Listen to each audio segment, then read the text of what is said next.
Bwana Yesu asifiwe. Kuna kitu nataka nikwambie asubuhi ya leo, nimekaa hapa. Kinaitwa restoration mindset. Katika mwezi huu wa urejesho unapaswa kuwa na ufahamu wa urejesho. Ufahamu wa urejesho ni nini?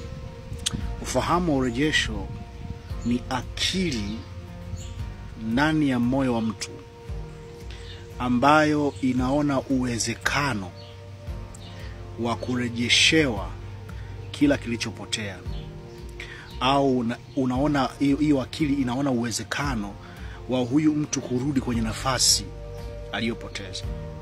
Kama hauna uwezekano huo, kama hauna maono hayo ya kwamba jambo hili linawezekana, sahau kuhusu urejesho. Urejesho haupaswi kuwa muujiza. Urejesho unapaswa kuwa ni kitu kilichoandaliwa na kutarajiwa.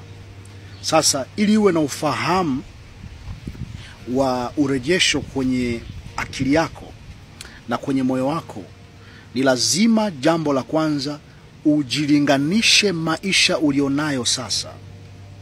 Maisha ya sasa ya kiroho na maisha ya zamani ya kiroho.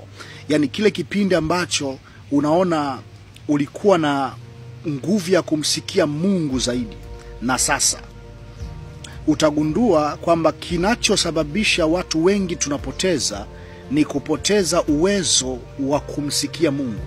Ni kupoteza nafasi tulizokuwa nazo katika kuhakikisha sauti ya Mungu inakuwa kiongozi kwenye maisha yetu. Kuna wakati kama Wakristo tumesoma maandiko na maandiko yakatusaidia kwa nafasi fulani kumsikia Mungu. Alafu baada ya safari ya muda mrefu tukaacha kumsikia Mungu, tukabaki na maandiko.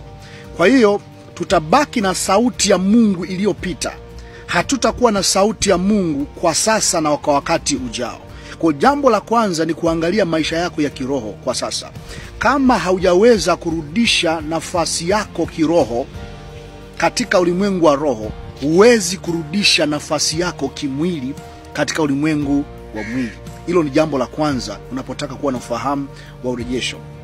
Jambo la pili la kuzingatia, hakikisha unatambua na kuainisha vitu ulivyopoteza kwenye maisha yako. Vitambue na uviainishe. Je, ulikuwa na mguso kiasi gani kwenye jamii? Je, ulikuwa na sehemu gani ndani ya kanisa? Je, ulikuwa na nyota ipi ya uongozi ambayo inang'aa katika upande upi? Ulikuwa na kitu gani kwenye maisha yako ambacho kwa sasa hivi umekipoteza? Kwa sababu katika maisha, kama hautajua ulichokipoteza, utashindwa kuamini kipi ambacho kitarudi. Kwa sababu imani na maarifa, mstari ulipo kati ya imani na maarifa ni mdogo sana. Kwa sababu mambo mengi ambayo tunapaswa kuyaamini kwamba yatatokea, lazima tuwe tunajua kwamba yatatokea. Kwa sababu imani anaposema ni kuwa na hakika, maana yake ni kujua, kuna conviction ndani yako, unajua kabisa.